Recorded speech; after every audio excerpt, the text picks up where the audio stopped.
3, 2, 1. Here we go!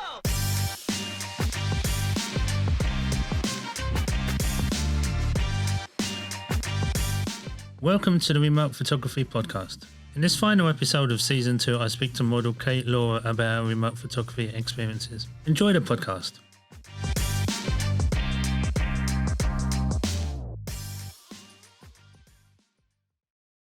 Hi Kate, thanks for doing the podcast. If people don't know who you are, can you give a brief introduction?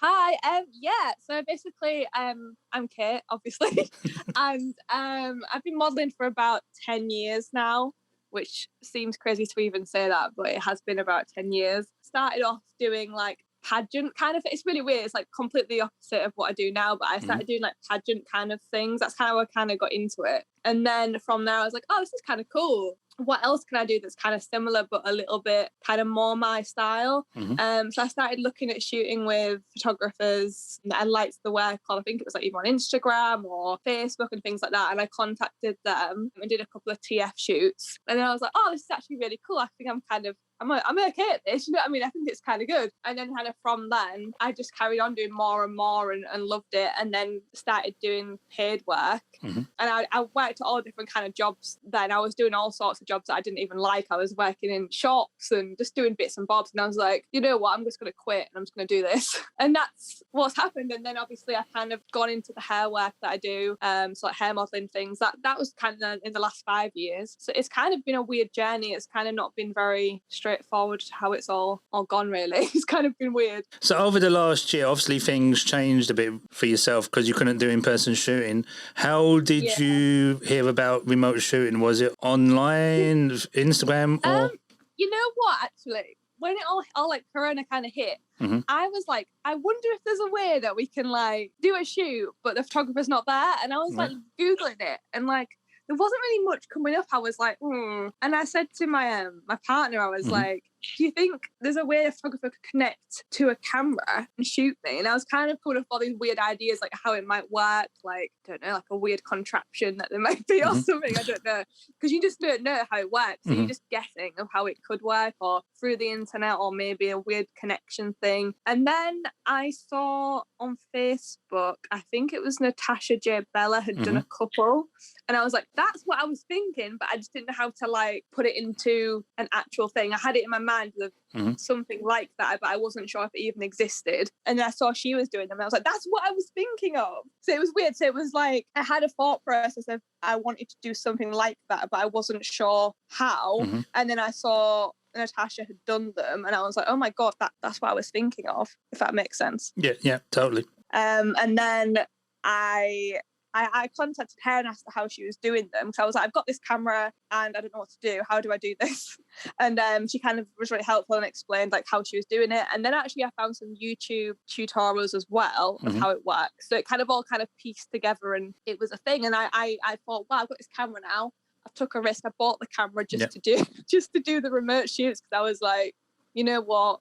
Nothing ventured, nothing gained, as they say. So I was like, I'll just do it, whatever. And I thought, I bet I'll get one shoot. I bet I'll just get one because I just don't see how this is going to be popular. I think it's the idea started floating around a little bit. And then I saw that like a lot of Americans had started to do them and it was quite popular there. I feel like it was more popular there than it was here. I don't know about you, but that's what I kind of saw first when it was at the really early days of this, like March, April, May, June kind of time last year. It was like the Americans were really into it. I think Sam? Sam Matthias, she had done like a Facebook group and she had really built a lot of interest on the remote shoots. I was like, oh, we don't really have that at the minute. So it was a bit of a different world. And I think a lot of people were like, what is this? They were just a bit confused. Like, what is this shooting thing? Like, they just didn't understand it. Like, is it an iPhone shoot? Is it a screenshot thing? They didn't really know you could take control of someone's camera. And then I started doing them and it just got more and more popular and it was just shocking. It's still shocking now. I still look back and I think, whoa, like I've done a lot of those. When you say a lot, how many have you done? A ballpark figure. It doesn't have to be the exact figure. Over 350 in a year. Yeah. Okay. I just wanted to put it out there. Oh yeah, it's starting to sound real. I don't know. Numbers don't matter to me so much, but it is. I think it's amazing that it's that many when I thought it'd be like 2 before.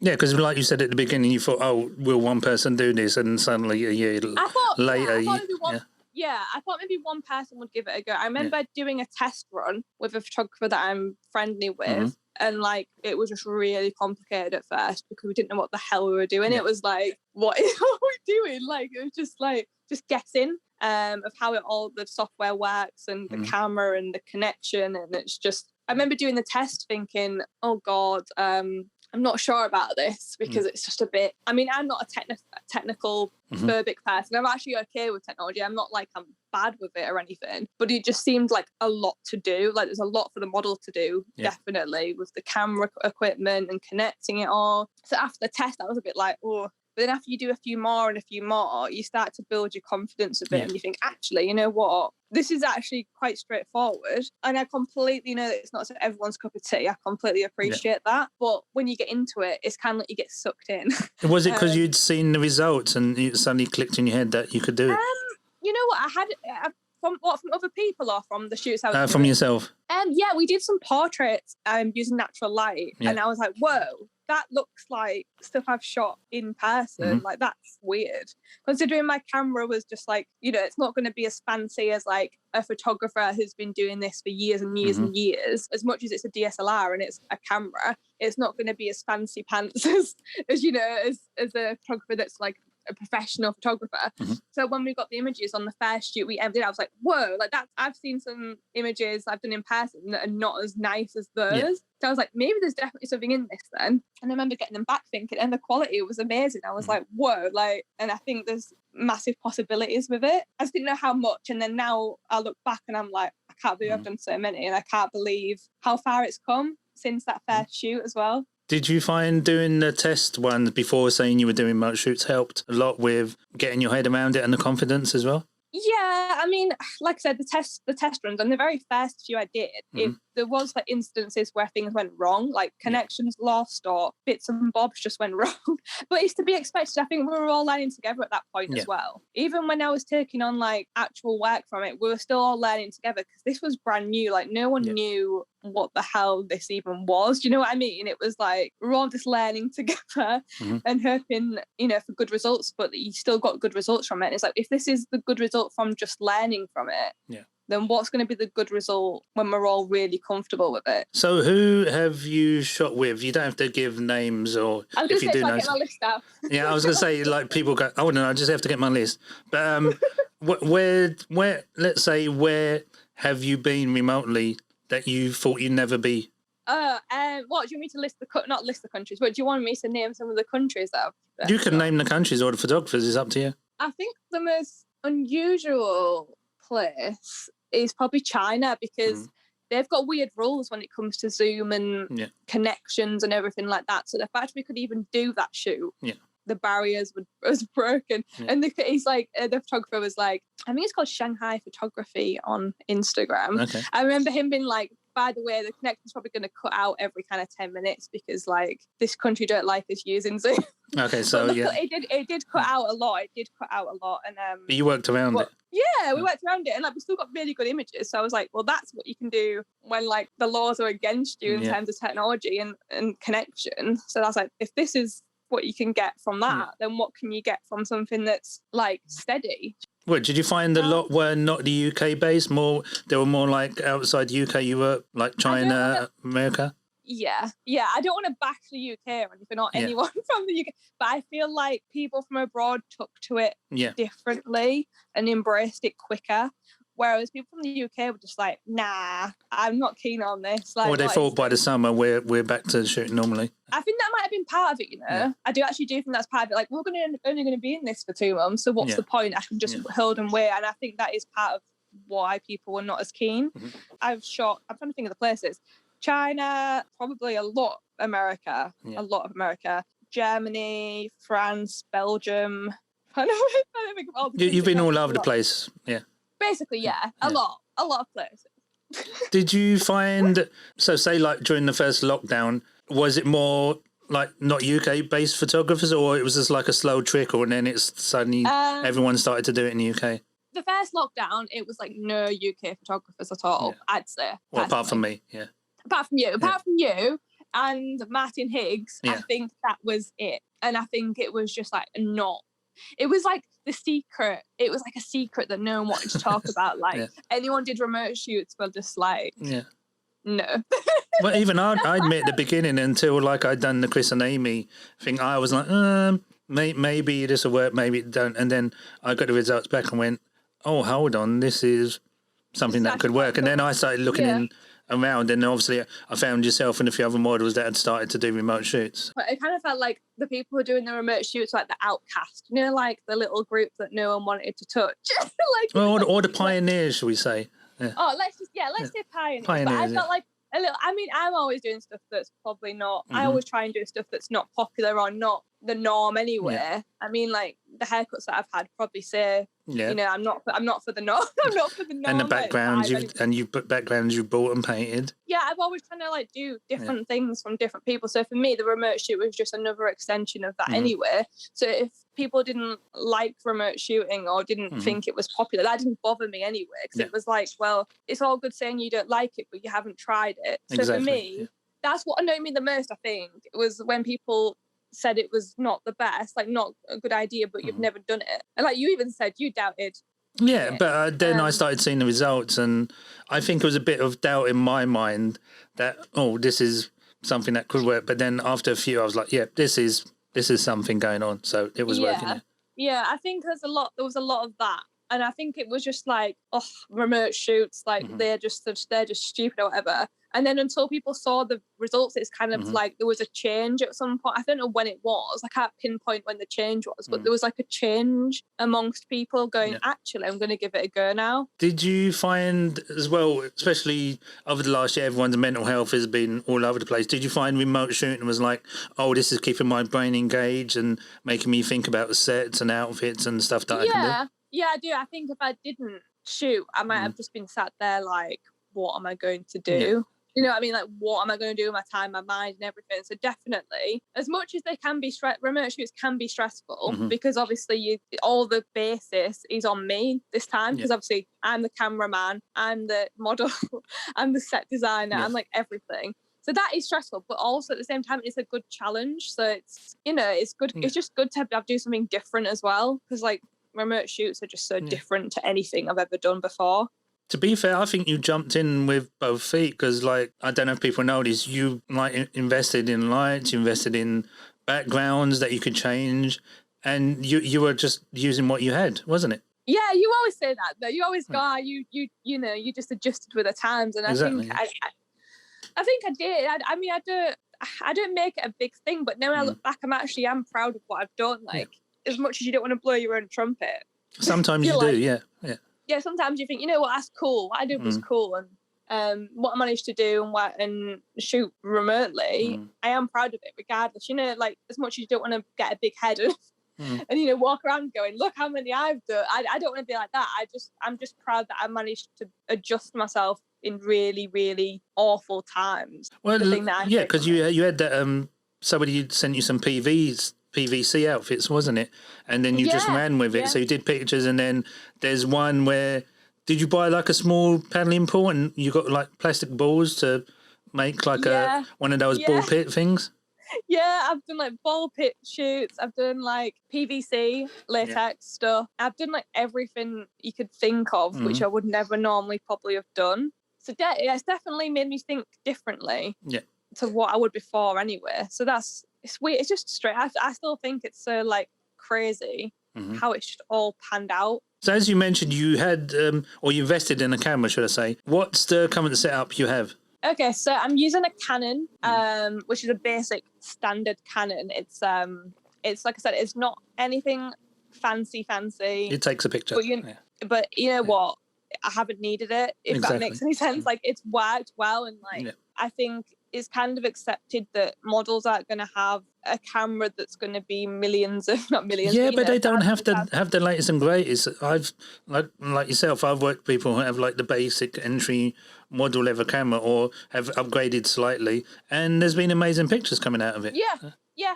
I think it is just about the photographer, like the creative concept, and like the editing as well. So as long as you've got a cool model and a cool idea, it doesn't really matter if you've got a 10 grand camera or a £800 one. It's about the idea, isn't it?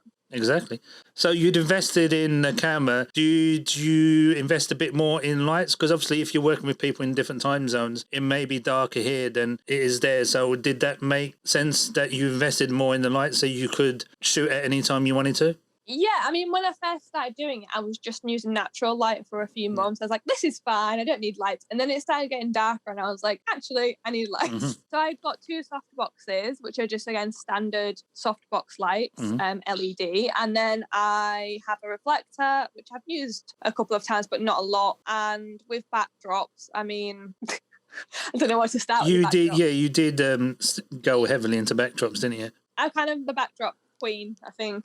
I got huge boards from like B&Q and they're absolutely like they touch the ceiling, and I've painted those different colours and stuff, like textured backgrounds. I've used like bedsheet backdrops, I've used walls in the house, I've used pop-up backdrops. Anything you could get your hands on, basically, yeah. Yeah, you name it. I think I've used like old bedding. I've used everything for backdrops. I mean, I think like the weirder the better, probably, with backdrops anyway. In terms of lenses, I would say about lenses, I've got a 50 prime and then just the kit lens. Yeah. And that's been like a fine kind of 2 lenses to use. The 50 prime's been good for the portrait stuff, and then like for wider shots, the kit lens has been fine. It sounds like you've invested as you've gone on. You didn't like invest a lot of money at the beginning. You just went, let's see what happens. And then as you, like you say, you got darker. Oh, I need lights now. Yeah, I mean, like I said, when I first bought the camera, I was like, I'm probably going to get 2 shoots here. So I didn't want to like just invest out on loads of kit in case I got 2 shoots and then that was it. Yeah. And it would be a bit pointless. Do you know what I mean, in a sense? So as things got more and more popular, and I was kind of thinking, but I was still waiting for it to all end. Like I was like, I've had 5 now, it's going to end tomorrow, or like I've had 100 now, bet it ends tomorrow. So I was always self-doubting slightly, but I got confident enough to think, you know what, I think this is going to continue for a while. I'm going to buy the light. So you didn't think the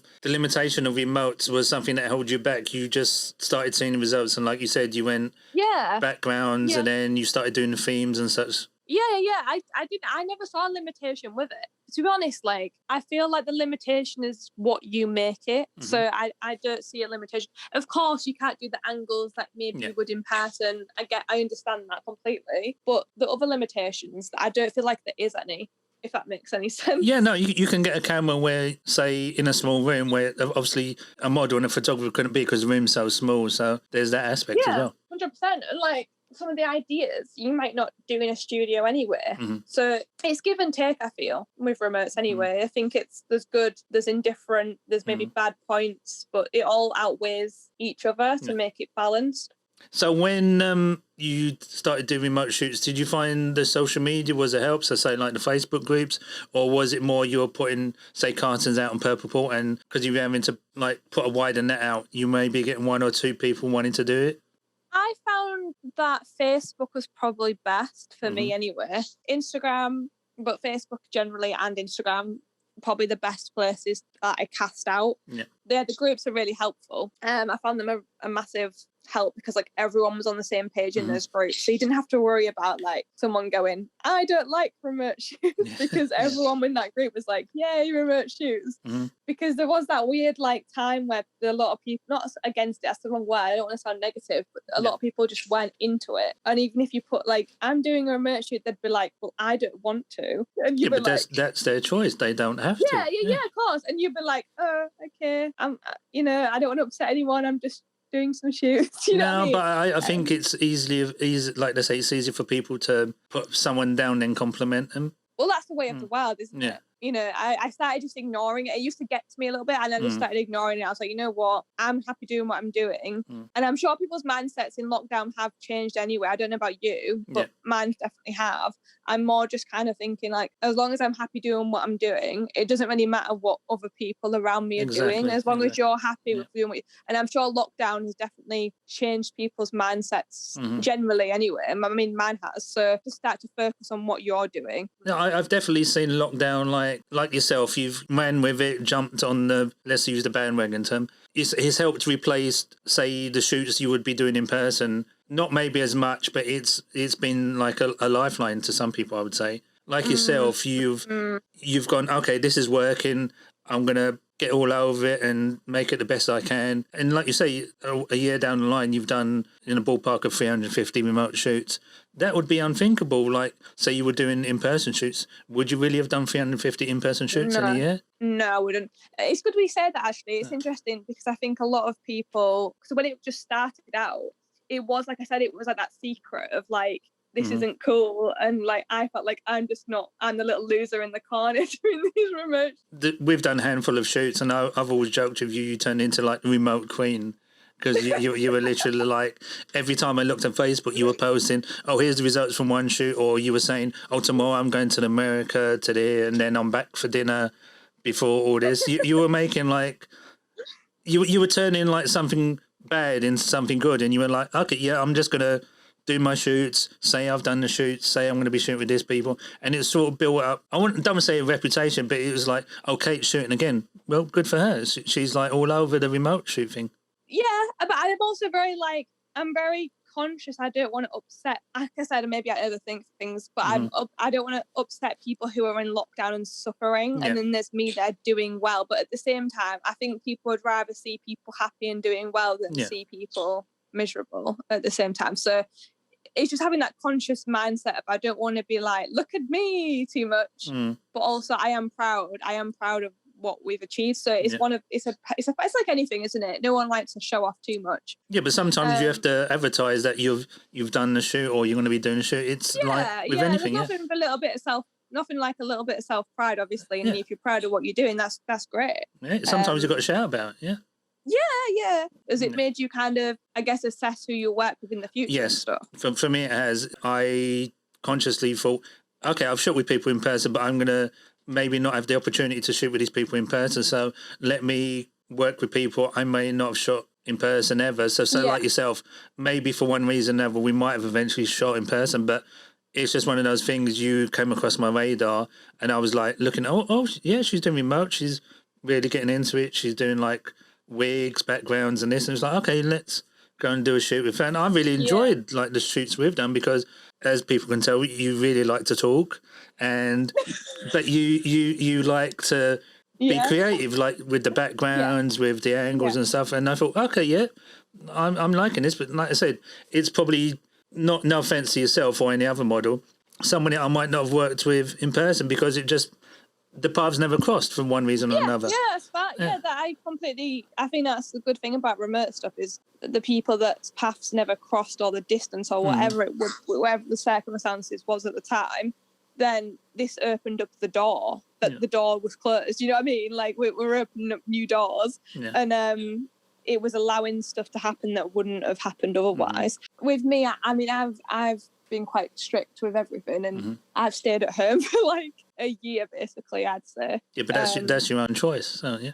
Yeah, of course, and you know that's how what I wanted to do, and I didn't want to go out and break rules. There's, you know, certain circumstances in my life where we can't do that anyway. It's too much of a risk. I just tried to put that in my mind of, well, I can't do stuff in person, so let's just do what the best we can like this. Like I said, I've met friends for it now, and you know, people that I would never have spoke to before have now become friends. I mean, like when it all first started out, LJ, I don't know if you know her. Yeah, I've shot with her, so yeah, I know. Yeah, she was kind of just starting at the same point. So we've had a whole year together, like doing exactly the same journey. So we've got quite close, and we talk all the time now. That would never have happened without the remote stuff. Yeah. And I definitely think the community's helped, because especially with the Facebook groups where people have had, say, technical issues and stuff and put it on there. And like, I don't think there's been everyone going, oh yeah, but I'm not going to help them. I think literally within a few minutes, if someone's done that, somebody's been on,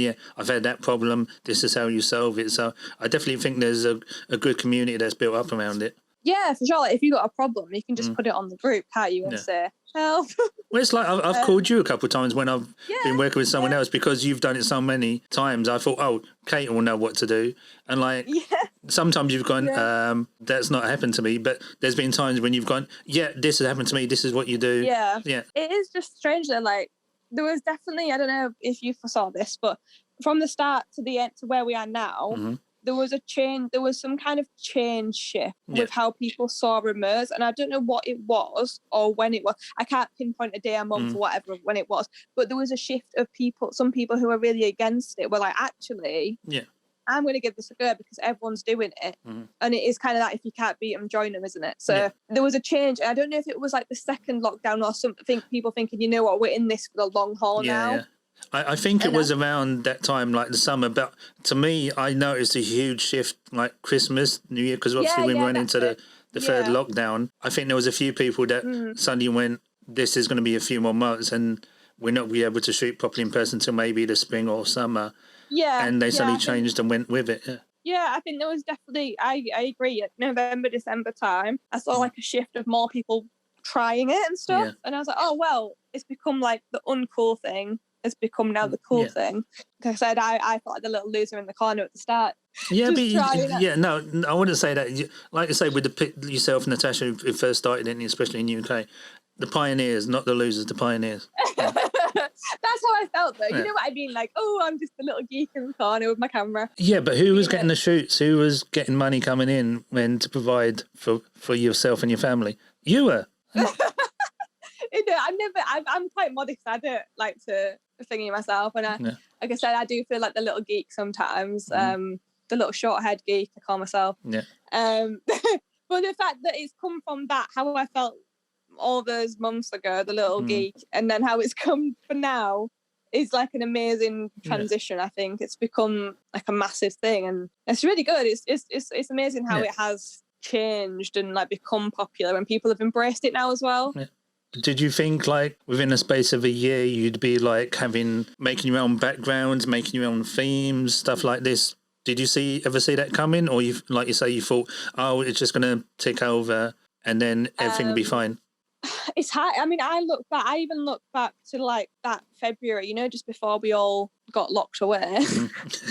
I look back at that and I just think, whoa, like life was so different then. And like there's things that I did and you're like, oh my God, I can't get it's quite mentally draining to even think about it, how different life's changed. But like if I look back then to then the March of when I was just like, what the hell is this remote thing? Oh God. Then the summer came and then I started doing painting things and I was like, oh my God, what am I doing? Again, what am I doing? Guessing. I've lost my mind. I know.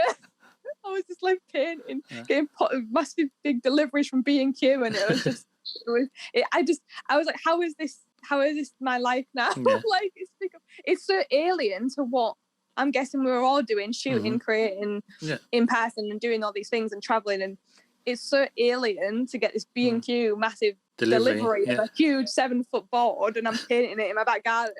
To do that, go from February time doing all these things, and then to do that, I'm there in my shorts doing my B&Q painting for a shoot that I've got in Arizona. That is just so, you could never predict that. I could never predict that was going to happen. It's just fallen into place. And like in the sense of what you mean with the ticking over thing, I said like when I first got that camera, I thought I'd have 2 shoots. That's my like, oh well, maybe he'll shoot with me and that photographer might shoot, and then that'll be it. That was I never went into it because I was like, ooh, I could make a lot of money for it. It was just a risk, you know. It was a risk, and I thought I'd have 2 shoots. I could never predict that. Like you said, I thought it'd be 2 shoots done, maybe a couple more in the summer if I was lucky. But when it got, I think that point when I was, like I said, the B&Q delivery in the garden with a roller, like, well, say I didn't do much painting myself, to be fair. But the neighbours are probably going, what's Kate doing now? I know. Well, I do think that they look over the thing, and I'm thinking, they're thinking, here she goes again. Like, what's she doing now? And like, I've shot outside as well, remotely, and I bet they're thinking, oh God, here she goes again. Like, I don't know what they're thinking. I think you're right. I did think it was a ticking over. Couple of shoots here, couple of shoots there. I didn't think that lockdown would even last. This, I'm sure you didn't either. I feel like yourself. Maybe the summer, we could shoot in person, but maybe it wouldn't be like we'd done before. Yeah, I mean, even then I was a bit like, I didn't feel that comfortable about shooting in a studio yet anyway for me. I thought maybe outside shoots would have happened, but even it was like nothing was happening at that point. Do you remember? Yeah. Like nothing was happening. It was like, we'll just stay in our gardens. And even now, like, as things are starting to rear. Fingers crossed. I think, hopefully, I don't want to jinx anything, but I feel like people are still being quite cautious. Yeah. Because we heard that the first time it was all going to be over in 3 weeks or something. So I think with that in mind and how far we've come, I think people are being cautious. I mean, I'm sure people will go out and run and shoot outside and do all these things, and that's great. Yeah. I'm definitely not against going to do a normal shoot because it doesn't. I'm sure you'd ask this question in this podcast anyway. It doesn't replace in-person shoots. No, it doesn't. No. And I don't want it to. I'm not here to advocate, to fly the flag of just do remote. That's not me at all. Remotes have its place in a different way. And if someone, I mean, you've probably spoken to various people in different situations, but like disabled photographers or people with less time, if you can't get a day off work to do a shoot, then I remember one photographer recently said to me, I can shoot in my lunch hour. And I thought that is exactly like a positive benefit, is you can fit it in, around your other commitments a lot easier. Yeah. So I remember him saying that, and I was thinking, like you don't have to take a holiday off work or travel to here, there and everywhere to do a shoot of a model that you want to work with. So like I said, I'm definitely not an anti in-person shooter, and I don't want to come across that way at all. But I just think it has its place now. There's so many like variations of people this would really work for. Yeah. I'm sure, like you said, disabled photographers, people who have got health conditions, models, there's so much of why it would work and how it can work, if that makes sense. It does, yeah. Have you found remote shooting has fit in easier with your work-life balance? Whereas obviously in person you'd have to travel to the shoot, then come back. When now remote is like, I just have to build a set, put the lights up, do the shoot, bring it all down, send the images off, and I'm done for the day. I'm sure other models will say the same, of course, yeah. It fits in easier with everything else. If you've got a busy lifestyle or you've got other things going on, this fits perfectly. I can say, right, I'm off to, I don't know, somewhere in the morning. Yeah. I've got a shoot in the afternoon and I can be there on time and, it's all regimented and set up. I don't have to travel 5 hours to shoot someone. Again, it's not saying that I won't do in-person shoots or that, I've got a lot of, I do a lot of hair work. Of course, I'm going to go and travel for those jobs. You've adapted to the situation. Yeah, and it does make. If someone lives in Cornwall or Scotland or wherever you are, other ends of the country, say, and they want to shoot, they're probably not going to be able to because of cost or travelling or anything like that. So this makes it a thing. Now you can.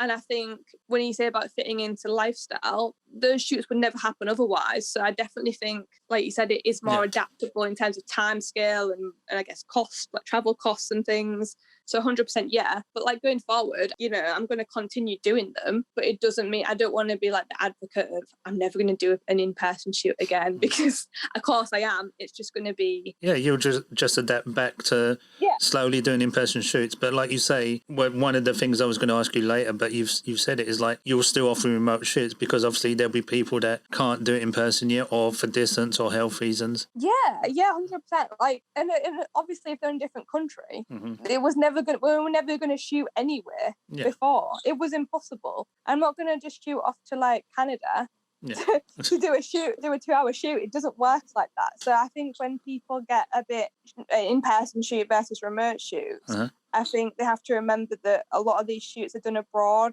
anyway. Yeah. So it doesn't make it a competitional thing, because that shoot would never have happened without remotes anywhere, if that makes sense. So then it's not a competition. It's more like, this is just a cool way how we can connect from different countries. So do you find with photographers you shot, now that you've sort of broken the ice with them, there will be like in-person shoots you'll do with them in the future?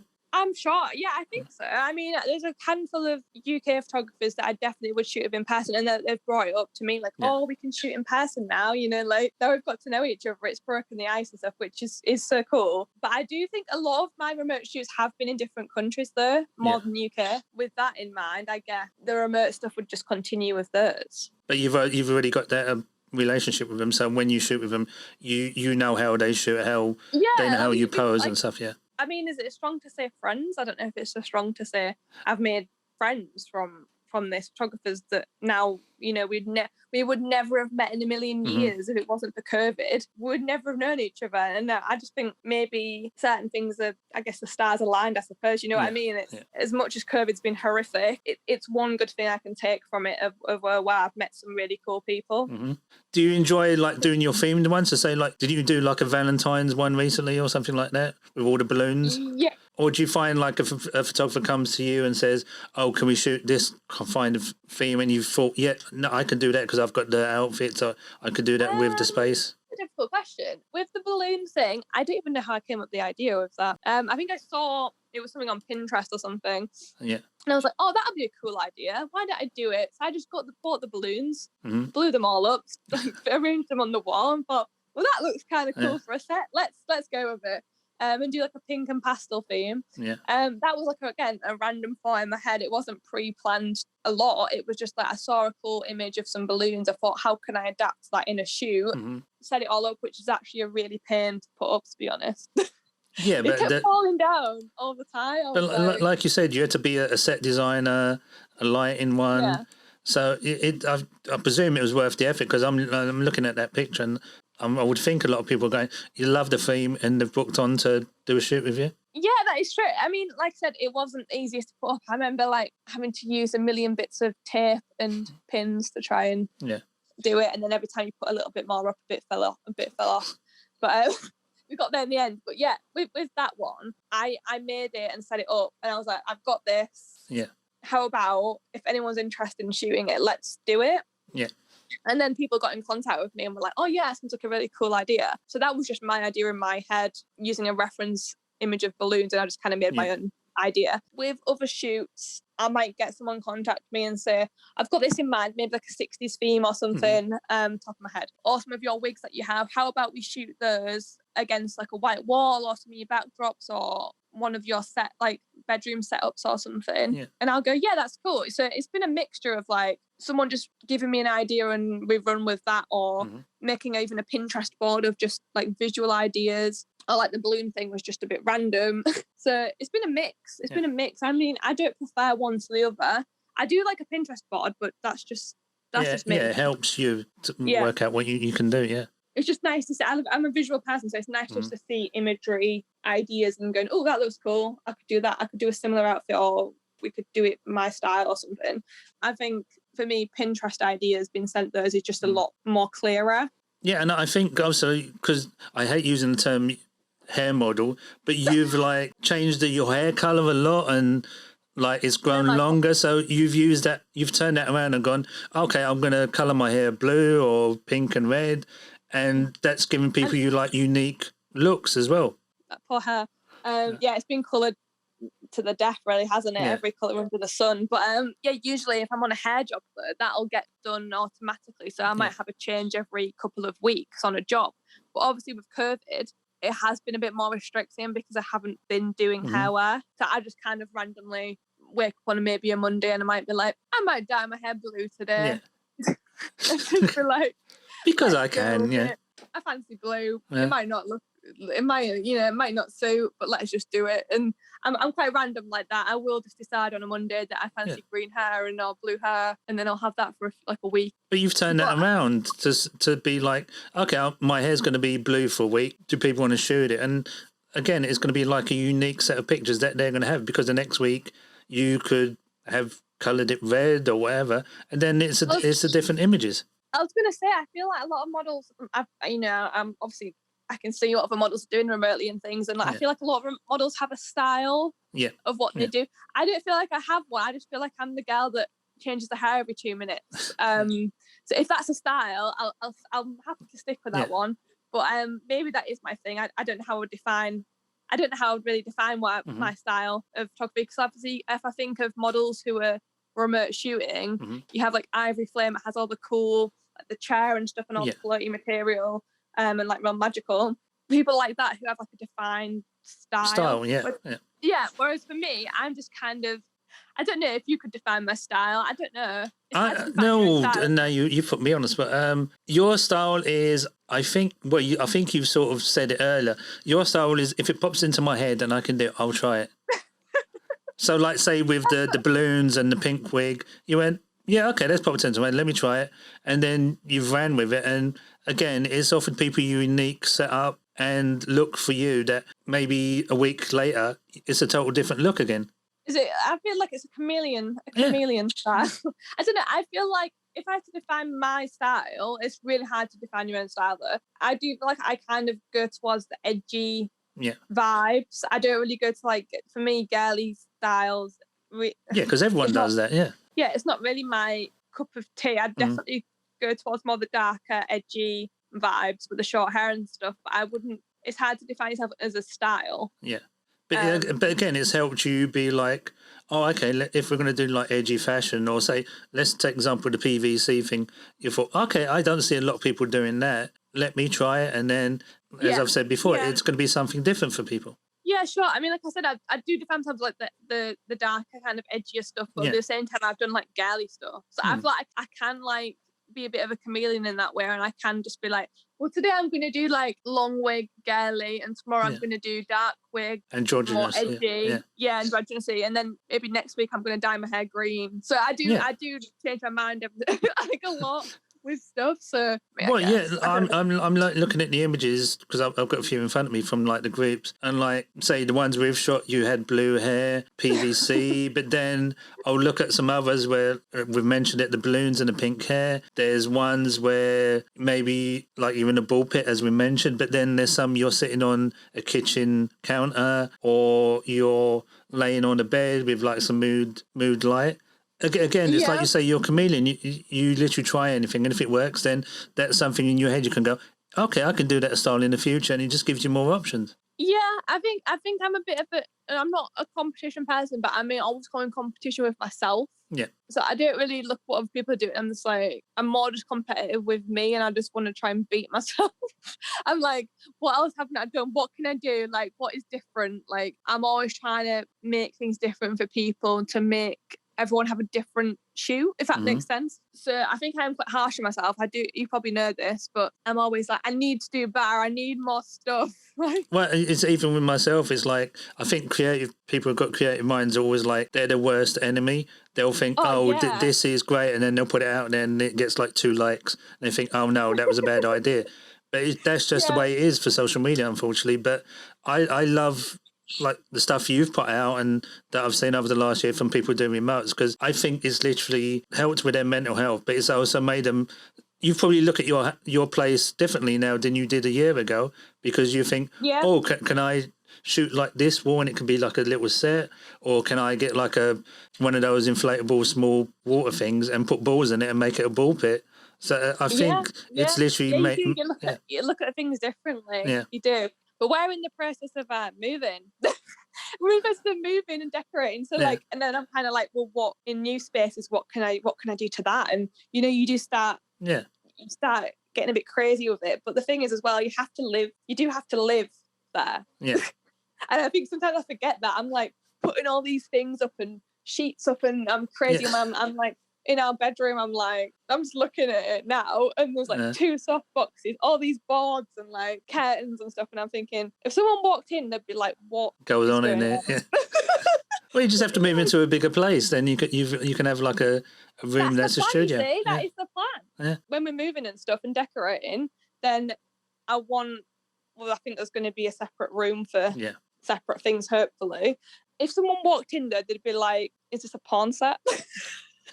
Okay. It's weird, doesn't it? Like there's a camera on a tripod, there's a bed, there's like, it just look a bit. I mean, if you're an outsider. Yeah, I know what you mean, but that was probably the most extreme analogy you could use. Yeah. Well, no, I've shot with models where, say, like you've said a name like Ivory, where she shoots predominantly in like one room, but she has to move all her furniture and stuff out the way to build her sets.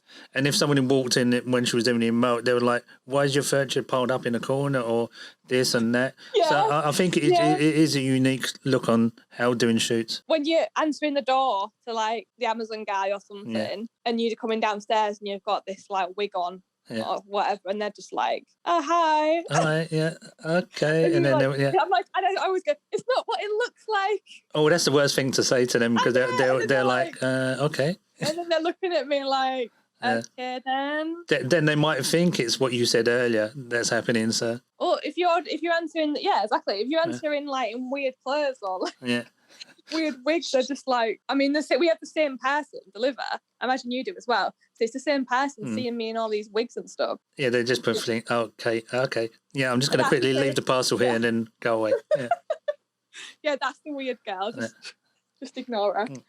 So during all this time, have you found when you want to advertise that you're doing remotes, be it themed or that you've got availability to do remotes, have you found using the Facebook groups has made it easier, or because I've seen sometimes you post on your Instagram as well, is it a combination of both, or does one give you better results?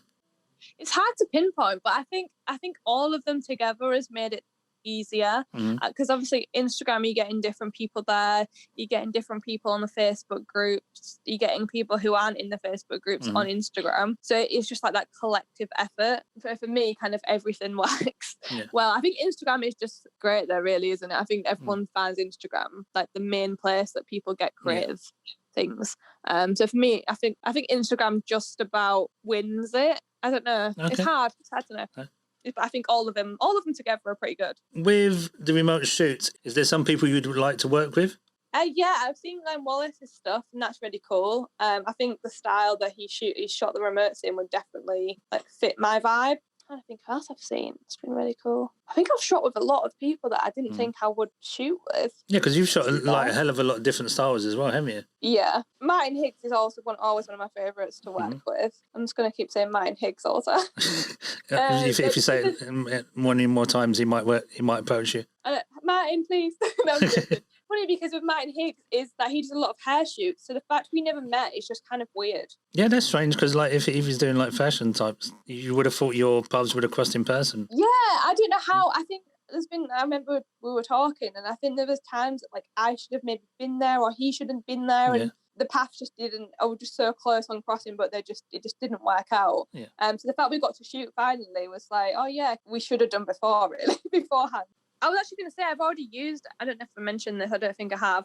I used the studio in between the first and second lockdown when things were open again. I used the studio remotely and I did like a remote studio day. How did that go?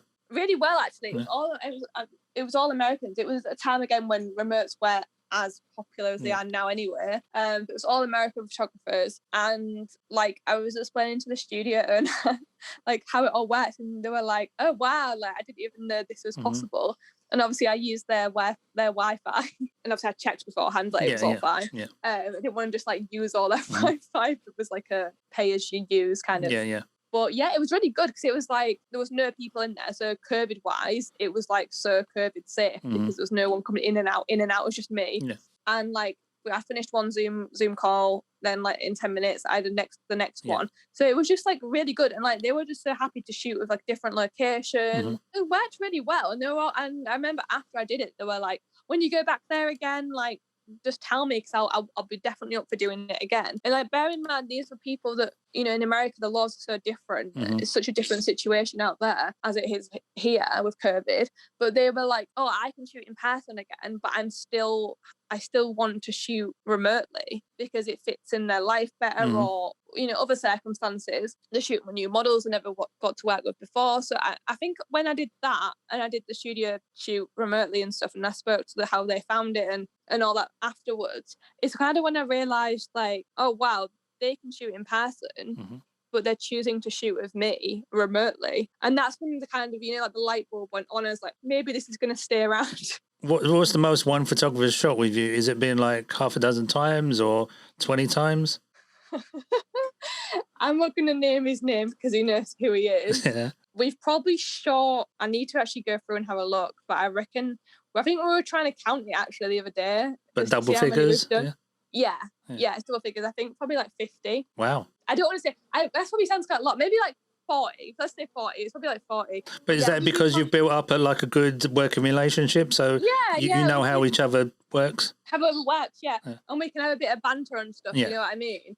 But it's funny because even like he's American, and what's funny is like the accent can be an issue. Yeah. The accent can be an issue. Like I'll say something and they'll be like, "What did you just say?" Yeah. So I'm just like, even now, like after all this time, like a year of working with me, I know when he doesn't understand me because he goes, "All right." You have to go like, "Do you want me just to say it again?" Yeah, he's like, "All right, okay." Like he hasn't understood what I just said. And like, there's a few slang words, obviously, that the Americans don't understand. So there is a language. There sometimes can be a bit of a language barrier. Yeah. So where's the best place if a photographer wants to approach you to do remote shoot? The best place is Instagram. It's Kate, as in Kate, but it's got 3 E's. So it's KateEE 2610. Yeah. So if you don't understand that, there will be a link in the description of both the audio and the video version. If that just sounded like gobbledygook to you, then there'll be a link. Thanks for doing the podcast, Kate. Yeah, no, I look forward to seeing the results of another 350 remote shoots. And, what, you want me to get to? Well, you could get to 500, can't you? I'll try and get to 500. Yeah.